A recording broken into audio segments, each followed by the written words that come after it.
اعوذ باللہ من الشیطان الرجیم بسم اللہ الرحمن الرحیم الحمد للہ رب العالمین الرحمن الرحیم مالک یوم الدین ایاک نعبد و ایاک نستعین اہدنا الصراط المستقیم صراط الذين أنعمت عليهم غير المغضوب عليهم ولا الضالين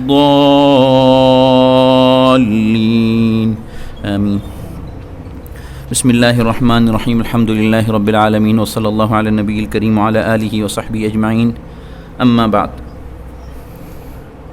محترم بزرگوں اور دوستو،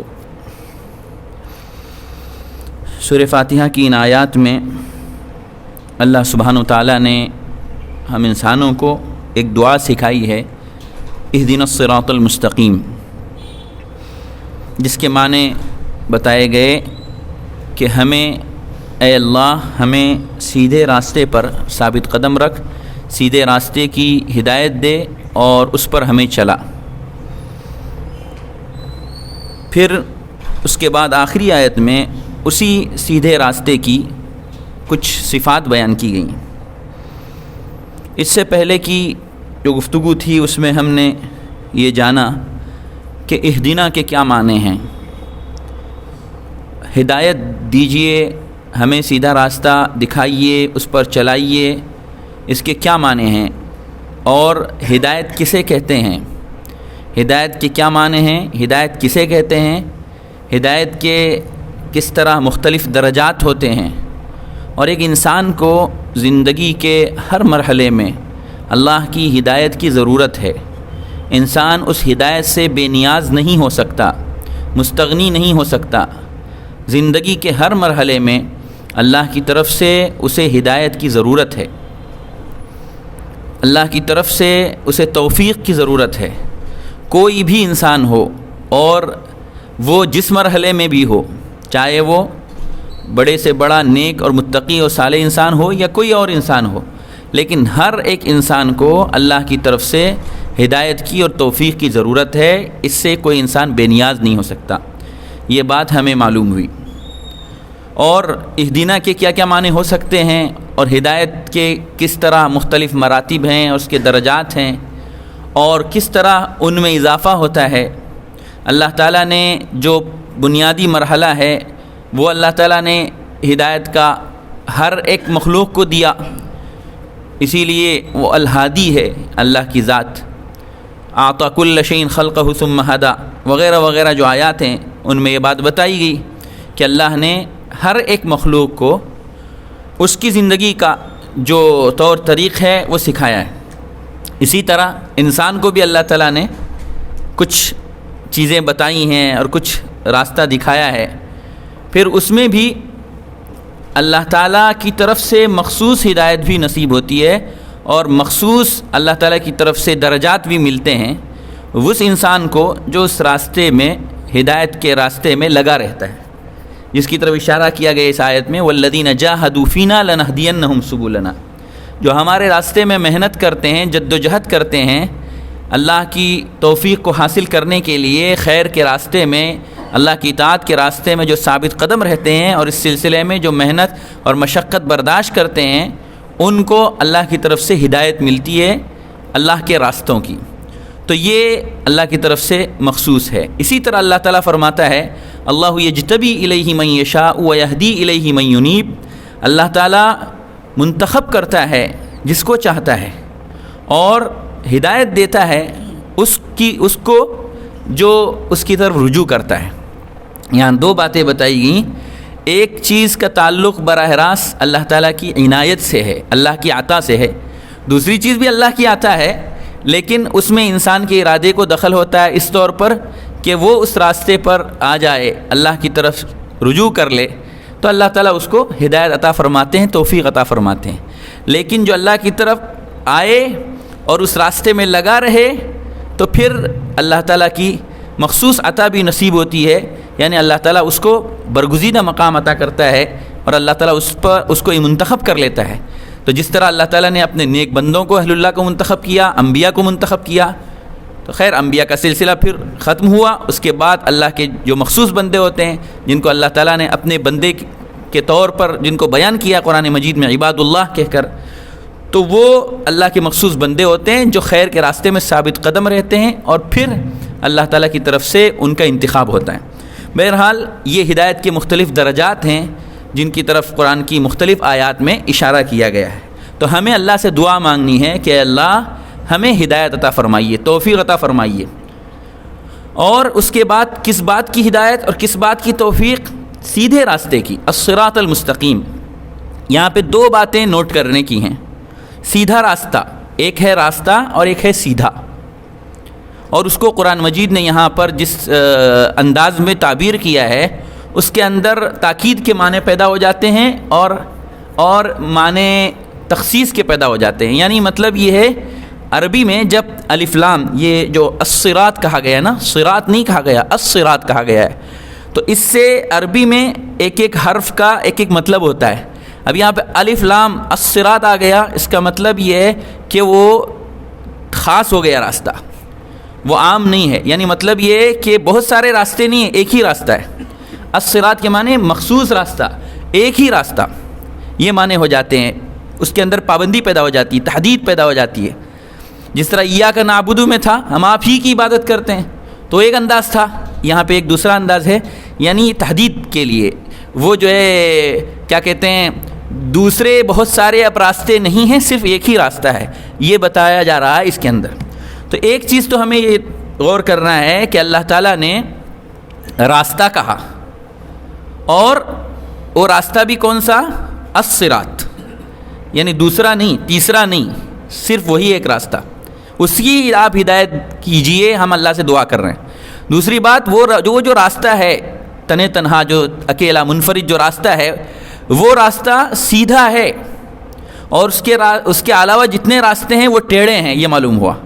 وہ راستے نہیں ہیں اول تو، وہ راستہ اب کہلانے کے مستحق نہیں ہیں، اور وہ جتنے بھی اب راستے دنیا والے جن کو راستے سمجھ رہے ہیں وہ ٹیڑھے ہیں، یہ معلوم ہوا۔ تو اس کا کیا مطلب ہے؟ اس کی وہ ذرا جو ہے اس کی جو اگر ہم اس پر غور کریں گے تو بات کھل کے سامنے آئے گی۔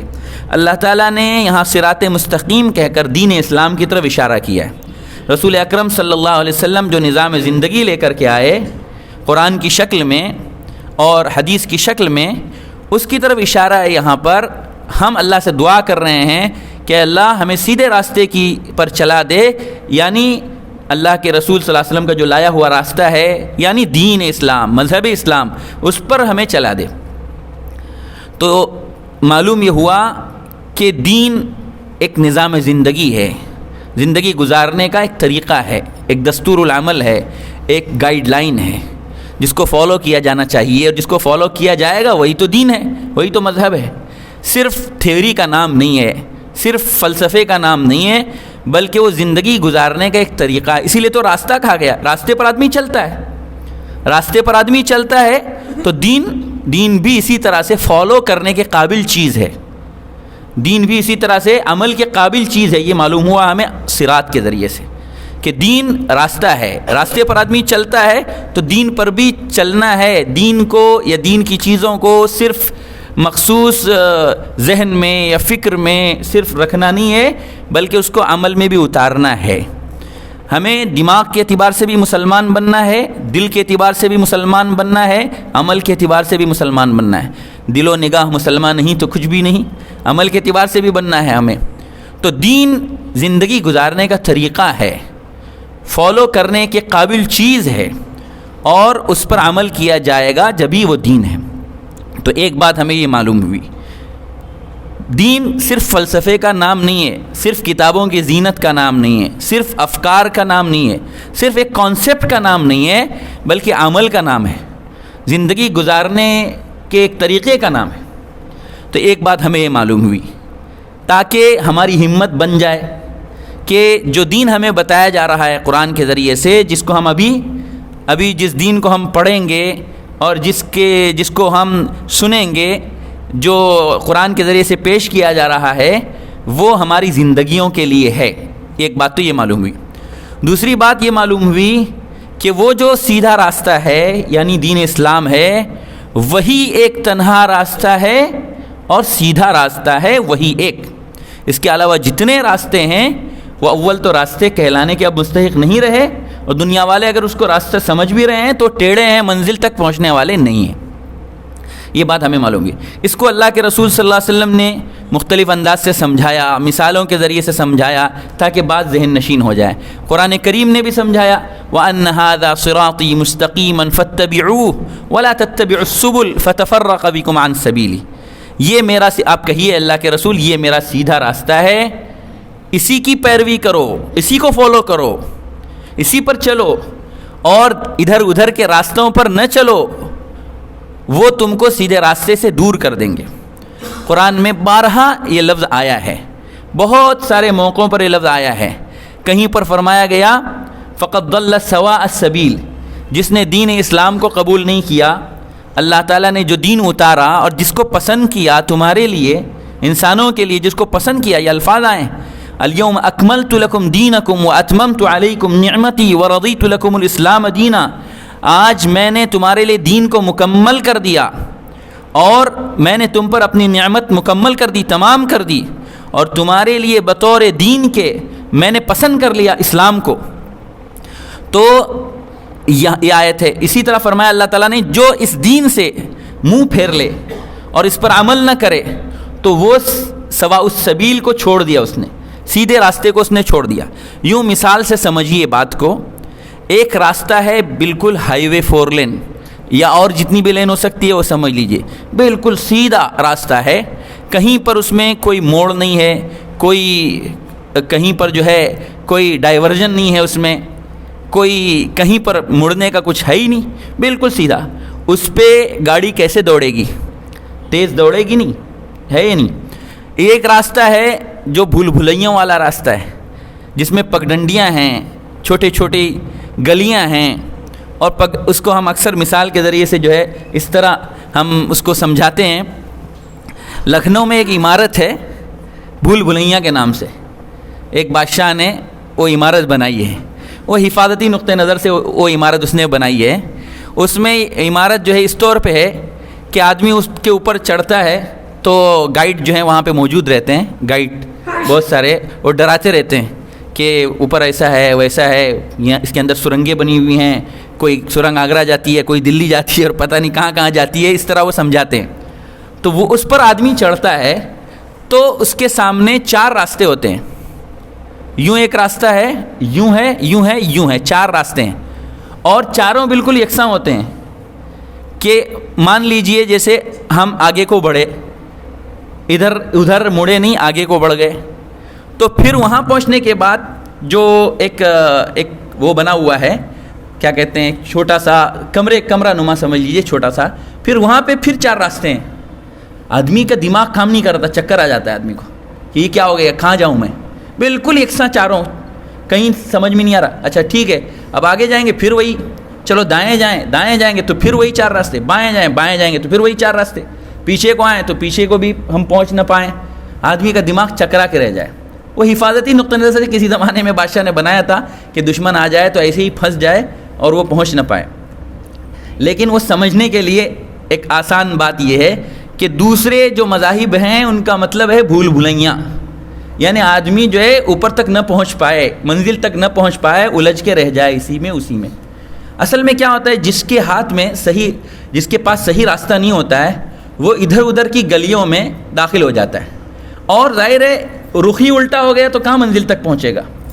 تو ہوتا یہ ہے کہ ادھر سے ایک آواز آئی تو اس کی طرف آدمی متوجہ ہو گیا, ادھر سے ایک آواز آئی اس کی طرف متوجہ ہو گیا. زندگی کے تقاضے انسان کو یوں کھینچتے رہتے ہیں.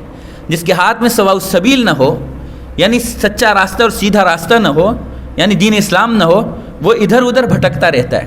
اور جو صحیح راستے پہ آ گیا یعنی دین اسلام پر آ گیا, اس کو ڈس بیلنس نہیں ہونے دیتے اب ادھر ادھر کے راستے, وہ بیلنس کے ساتھ رہتے. اسی لیے کہا گیا قرآن مجید یہ کتاب قیم ہے, دین اسلام دین قیم ہے. دین قیم کے معنی سیدھا راستہ یا سیدھا دین, یہ کہا جاتا ہے ترجمہ, وذالک دین القیمہ. اس کے معنی مفسرین نے یہ لکھے ہیں کہ قیم کے معنی وہ خود بھی قائم ہے اس کے اندر کوئی کمی نہیں، کوئی کجی نہیں، کوئی ٹیڑھاپن نہیں، کوئی کمزوری نہیں، کوئی جھول نہیں، اور کوئی بھی کہیں سے بھی کوئی اعتراض نہیں کر سکتا کوئی. کرنے والے کرتے ہیں لیکن اس میں کوئی وزن نہیں، لیکن اور خود بھی اسی طرح، اور جس نے اس کو فالو کیا، جس نے اس کو اختیار کیا، اس کی زندگی کو بھی ڈس بیلنس نہیں ہونے دیتا. قرآن اس کی زندگی کو بھی بیلنس کے ساتھ رکھتا ہے. روح اور جسم دونوں کے تقاضوں کو بیلنس کے ساتھ گزارنے کا طریقہ ہم کو دین نے بتایا، اسلام نے بتایا. تو اس طرح سیدھا راستہ ہے، جس طرح ہائی وے ہے، جس طرح شاہراہ حیات ہے، شاہراہ ہے، اس طرح ہے دین، اس طرح ہے اسلام.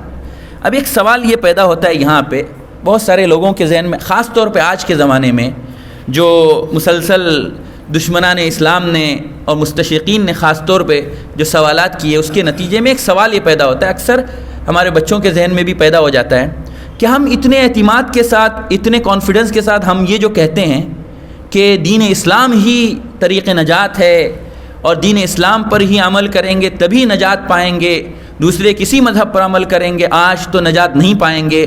قرآن نے بھی کہا، جیسا کہ ابھی ہم نے بتایا، وَرَضِيتُ لَكُمُ الْإِسْلَامَ دِينًا. کسی دین کے بارے میں اللہ تعالیٰ نے یہ نہیں فرمایا، صرف دین اسلام کے بارے میں فرمایا کہ بطور دین، بطور مذہب، بطور طریق زندگی کے ایز اے ریلیجن میں نے تمہارے لیے اسلام کو پسند کیا ہے. کوئی اور دوسرا دین میں نے پسند نہیں کیا، کوئی اور دوسرا دین میں نے آپشن میں رکھا ہی نہیں کہ تم اس کو اختیار کر لو، کوئی ہے ہی نہیں، آپشن ہی نہیں تمہارے پاس. اگر تم چاہتے ہو نجات، اگر تم چاہتے ہو آخرت کی فلاح اور کامیابی، تو تمہیں صرف اور صرف ایز اے ریلیجن فالو کرنا ہوگا دین اسلام کو. یہ اللہ تعالیٰ نے فرمایا. ایک دوسرے موقع پر بھی کہا، وَمَن يَبْتَغِ غَيْرَ الْإِسْلَامِ دِينًا فَلَن يُقْبَلَ مِنْهُ. صاف لفظوں میں کہا، جو دین اسلام کو چھوڑ کر کسی اور دین کو فالو کرتا ہے یا اس کا طلبگار ہوتا ہے یا اس پر عمل کرنے کا خواہشمند ہوتا ہے، قبول نہیں کیا جائے گا، ہرگز کبھی بھی اس سے قبول نہیں کیا جائے گا، اس سے کبھی بھی ایکسیپٹ نہیں کیا جائے گا اگر وہ دوسرا دین لے کر آتا ہے آج اللہ کے پاس. تو یہ جو دعویٰ کیا ہے قرآن نے، اور ہم بھی یہ کہتے ہیں، پورے کانفیڈنس کے ساتھ کہتے ہیں، تو سوال ہمارے بچوں کے ذہن میں پیدا ہو جاتے ہیں، آخر ایسا کیوں؟ دوسرے مذہب بھی تو حق پر ہو سکتے ہیں. یہ سوال پیدا ہوتا ہے. یہ سوال ہمارے اصل میں کم علمی کا نتیجہ ہے. ہم نے مطالعہ بھی نہیں کیا ہے اور ایمان کی وہ طاقت بھی ہمارے پاس آج نہیں رہی. اس کے نتیجے میں یہ سوالات بچوں کے ذہن میں پیدا ہو جاتے ہیں.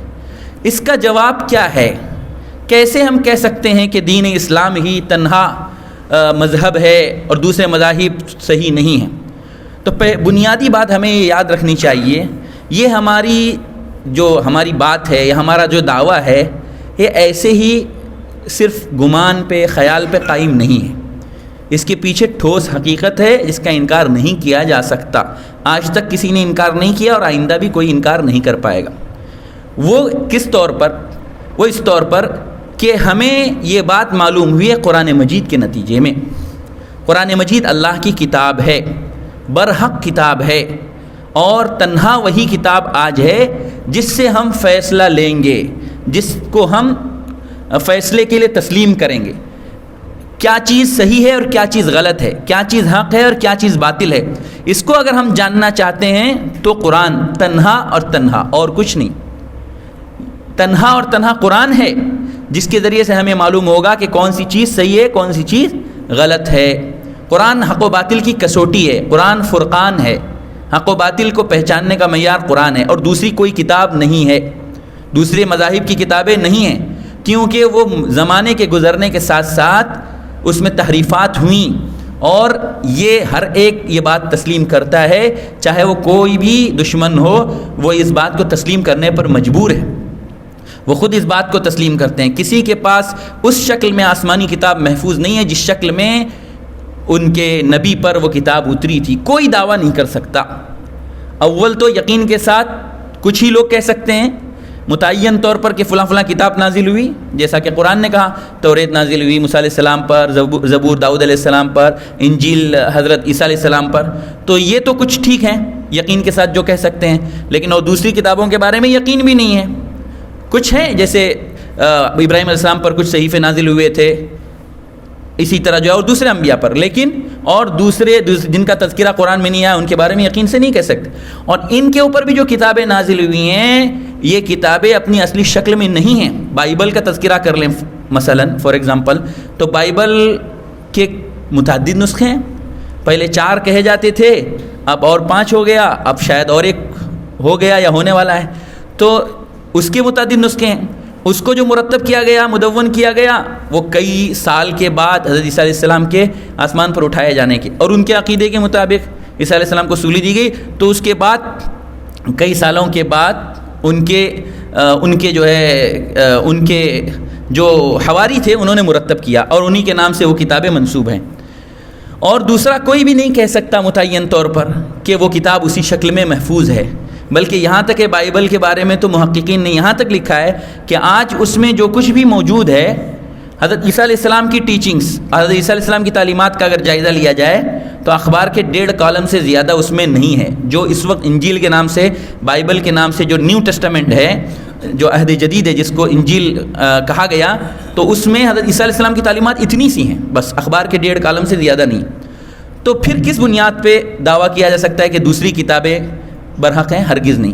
دوسری کتابوں میں کمی بیشی ہوئی ہے، اور ہر زمانے میں کمی بیشی ہوتی رہی، اور اس کی جو حقیقتیں ہیں وہ بدلی جاتی رہیں. تو ایک بات تو یہ معلوم ہوئی، تنہا قرآن ہے جس میں کوئی تبدیلی آج تک نہیں ہوئی. اگر آج بھی خدا نخواستہ دشمن اپنی سازش میں کامیاب ہو گیا، نعوذ باللہ، 1000 بار نعوذ باللہ، العیاذ باللہ، قرآن کو اگر تھوڑی دیر کے لیے ہی صحیح مان لیا جائے، فرض کر لیا جائے کہ قرآن کو نعوذ باللہ اٹھا لیا، قرآن کو ہٹا لیا گیا، تو اتنے اللہ تعالیٰ نے انتظامات کر رکھے ہیں حفاظ کرام کی شکل میں کہ پل بھر میں قرآن دوبارہ تیار ہو جائے گا.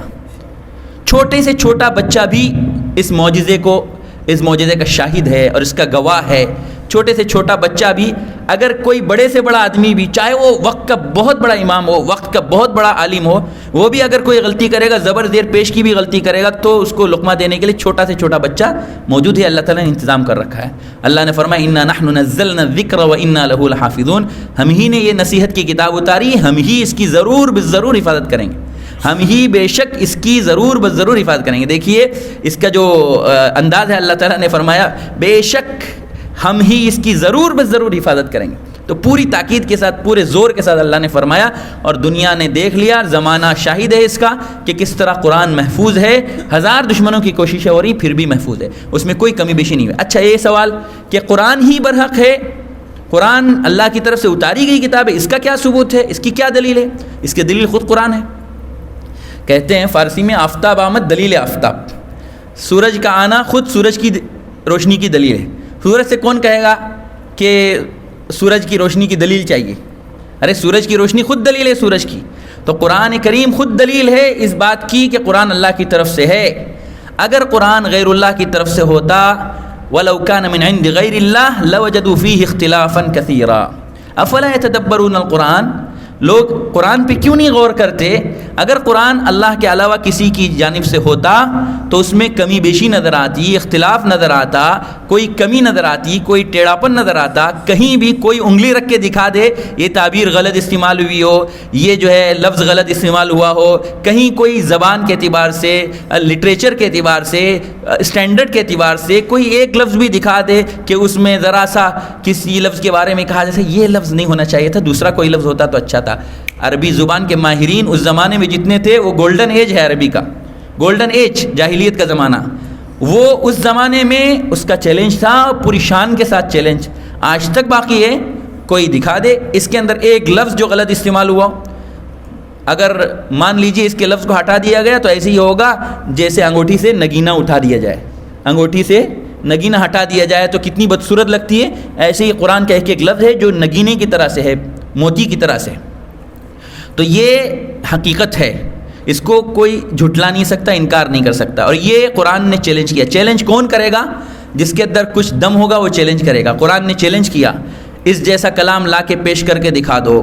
اگر اللہ کے رسول نے اس کو من گھڑت طور پہ اپنی طرف سے پیش کیا ہے، اللہ کے رسول ناخواندہ تھے، اللہ کے رسول نے کہیں تعلیم حاصل نہیں کی تھی. یہ کمال ہے آپ کا کہ اللہ تعالیٰ کی طرف سے آپ کو نبی بنایا گیا، آپ امی ہو کر معلم بنے انسانیت کے، آپ کی زبان سے علم و حکمت کے چشمے جاری ہوئے. تو تو یہ اللہ کے رسول صلی اللہ علیہ وسلم کا امتیاز ہے اور آپ کے لیے فخر کی بات ہے۔ تو اللہ کے رسول صلی اللہ علیہ وسلم کے بارے میں فرمایا گیا وَمَا كُنْتَ تَتْلُو مِنْ قَبْلِهِ مِنْ كِتَابٍ وَلَا تَخُطُّهُ بِيَمِينِكَ إِذًا لَارْتَابَ الْمُبْطِلُونَ، آپ اس سے پہلے کوئی کتاب پڑھتے نہیں تھے، کچھ اپنے ہاتھ سے لکھتے نہیں تھے، اگر لکھتے ہوتے پڑھتے ہوتے تو باطل پرست شک کر سکتے تھے آپ کے بارے میں۔ آپ نے تو کسی سے کچھ پڑھا نہیں، کسی سے کچھ لکھا نہیں، کسی کے سامنے آپ نے شاگردی اختیار نہیں کی اس کی، پھر یہ کیسے شک کرتے ہیں؟ ان کو شک کرنے کا کوئی حق نہیں ہے۔ تو اللہ کے رسول صلی اللہ علیہ وسلم نے اپنی طرف سے کلام اللہ کو پیش نہیں کیا، اللہ کی طرف سے اتارا گیا، وَإِنَّهُ لَتَنزِيلُ رَبِّ الْعَالَمِينَ، اور ویسے ہی اتارا ہے جیسے اللہ تعالیٰ نے اتارا ویسے ہی اترا ہے۔ کسی کو کہا وَبِالْحَقِّ أَنزَلْنَاهُ وَبِالْحَقِّ نَزَلَ، حق کے ساتھ ہی ہم نے اتارا اور حق کے ساتھ ہی اترا ہے۔ اتارنے والے بھی امانت دار تھے، جبریل امین ہیں وہ اتارنے والے بھی امانت دار، کہیں کوئی لیک نہیں ہوا، ایک میسج بھی قرآن کا کہیں لیک نہیں ہوا، ایز اٹ از اترا ہے اللہ کے رسول صلی اللہ علیہ وسلم پر، اسی طرح سے اترا ہے جس طرح سے اتارا گیا ہے۔ اللہ کے رسول صلی اللہ علیہ وسلم نے بھی اسی طرح سے امت کے سامنے پیش کیا ہے، اور یہ قرآن کی آیتیں اس بات کی گواہ ہیں۔ قرآن کی آیتوں میں کے لیے جو الفاظ اختیار کیے گئے ہیں وہ گواہ ہیں، جو معانی پیش کیے گئے ہیں وہ گواہ ہیں کہ قرآن اللہ کی طرف سے ہے، اور اس کے اعجاز کے جو مختلف پہلو بتائے گئے ہیں، قرآن کا جو معجزہ ہے، انشاءاللہ پھر اگلے ہفتے انشاءاللہ اس پر گفتگو کی جائے گی کہ کس طرح قرآن معجزہ ہے، کیا پہلو ہیں قرآن کے اعجاز کے، اس کی روشنی میں ہمیں معلوم ہوتا ہے کہ قرآن تنہا اللہ کی طرف سے اس وقت برحق کتاب ہے، اور یہی جو ہے عمل کرنے کے قابل ہے، اور اسی کے ذریعے سے ہمیں معلوم ہوتا ہے کہ جو راستہ ہمیں دین جو ہمیں دیا گیا ہے، زندگی گزارنے کے لیے جو راستہ ہمیں دیا گیا ہے وہی تنہا صراط مستقیم ہے، اس کے علاوہ جتنے راستے ہیں وہ ٹیڑھے ہیں، وہ منزل تک پہنچانے والے نہیں ہیں۔ اللہ تعالی ہمیں اس کو سمجھ کر دین پر عمل کرنے کی توفیق عطا فرمائے۔ وآخر دعوانا الحمدللہ رب العالمین۔